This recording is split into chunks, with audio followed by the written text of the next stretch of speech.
Hello and welcome to this video introduction to Mrs. Fisher's classrooms. Hello, I am Mrs. Fisher and I will be either your German teacher or your French teacher this year.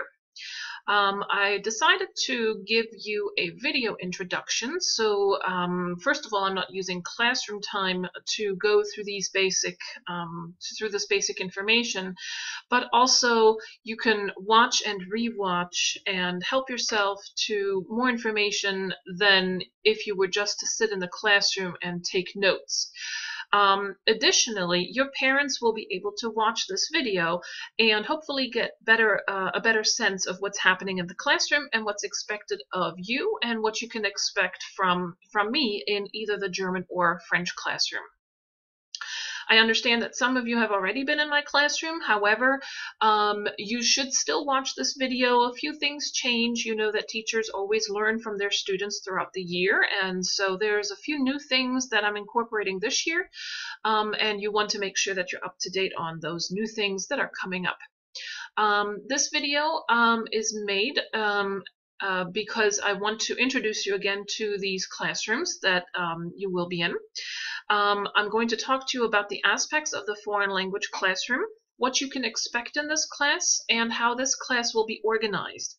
And lastly, I want to make sure that I tell you now how you will be successful in this class, so you don't have to guess and you don't have to at the end of the class say, oh, I wish I had known this beforehand. So in order to figure out how much of what's going on in this classroom you might already know, we're going to do a quick pre-assessment. There is a poll everywhere, and here is the link to it. That would be it. If you want to enter this link into your browser, pause this video, and then take a look and see if you can take this poll real quick. What would you expect to find in a world language classroom, either German or French? And I will be able to take a look at these results. To move on, I would like to give you a short introduction to myself, and then we'll move on to the numbers 1 through 5 that I introduced earlier. My name again is Mrs. Fisher. You can call me Madame. For my French students, you can call me Frau. For my German students, Mrs. Fisher works in any case. I teach both German and French. This is my 3rd year at Northview, my 10th year overall teaching. Used to teach it in Pennsylvania because I lived in Pennsylvania for 12 years. Actually longer than that. I taught at an internet school. I've taught in a brick and mortar building, and again, this is my 3rd year at Northview, in a building where I get to see students again. I have an MS in Educational Leadership from a university in Pennsylvania. Currently, I'm working on my MS in Teaching and Curriculum from BGSU, and I have lived in Pennsylvania for probably about 20 years at this point, but I was born and raised in Germany. And when you click on this PowerPoint presentations, anything that's underlined will have a hyperlink that will take you to my hometown of Ochtrup. I do not generally recommend to use Wikipedia, but if you're interested, there's some information on Wikipedia about my hometown. The aspects of the world language classroom are divided into 4 main skills. As you can see here, there's reading, writing, listening, and speaking, and I'll go more into that shortly. There's definitely a culture aspects, and please be aware that all aspects are interactive, which means you're going to have to participate in your learning and in this classroom to enrich everybody else's experiences and to also practice what it is that you're going to be learning. So the first main skill that we'll talk about is reading. One of them is, one way that we'll accomplish that are online and paper articles. There'll be textbook readings, there'll be readings that you will read from your classmates, and we'll combine reading and writing that way. But reading is definitely an important part of learning a language and learning content as well. The second skill would be writing, and we will be writing journals. We might be writing emails to native language speakers. We might be writing letters to each other, to native speakers. I might ask you to comment and work on Facebook, and I will show you my Facebook page right here. You are certainly welcome to add me as a friend, and what I'll do in Facebook is that I post certain things, and you can then comment on them, preferably in the target language, and you will get participation points that will come into play at the end of each quarter. You are certainly welcome to also post anything that you would like, that you're interested in for yourself. Basically that is just one way that we can interact and that we can practice either French or German. Another way that we're practicing writing skills is by using MindMeister. This is a Google application, and this is what that looks like. It would be in your Google folder, and we'll talk more about Google applications shortly. This is the MindMeister that I just played around with for the topic of beauty, or Schönheit, one of our German topics, one of the topics on the AP exam. You might not want to take an AP exam in French or German, but know that the themes and the topics that we'll talk about come directly from the AP exam. One of the AP themes, again, is beauty.